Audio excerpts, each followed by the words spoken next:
Welcome to Cornerstones. My name is Stephen Martins. I'm with the Ezra Institute for Contemporary Christianity, and today we're with Dr. Joseph Boot to discuss the subject of apologetics. Dr. Joe, what is apologetics and why is it both necessary and relevant for the church? And is it a modern invention? So, apologetics is the defense and confirmation of the gospel. It's not a modern invention. The Apostle Paul talked about his ministry existing for the defense and confirmation of the good news.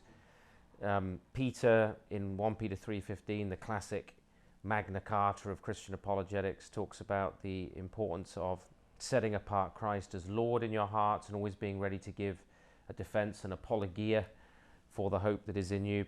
Jude talks about the necessity of the defense of the faith once for all committed to the saints.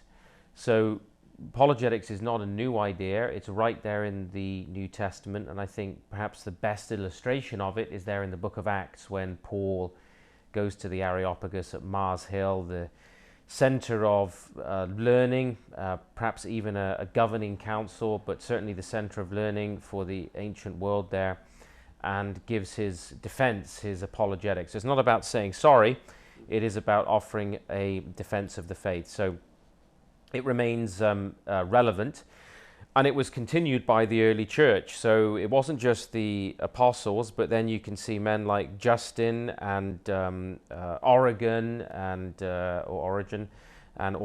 Augustine himself defending the faith in the early centuries of the church, not just actually against skeptics, but also in terms of the defense of Christian doctrine in the life of the church as apologists. So there was both the function of defending the purity of the gospel within the church and a defense of objections, cavils, and so forth that were coming from outside of the church. Augustine's City of God, for example, was written when he was appealed to actually to write an apologetic, because some were saying that Rome had fallen because Rome had abandoned paganism and adopted Christianity.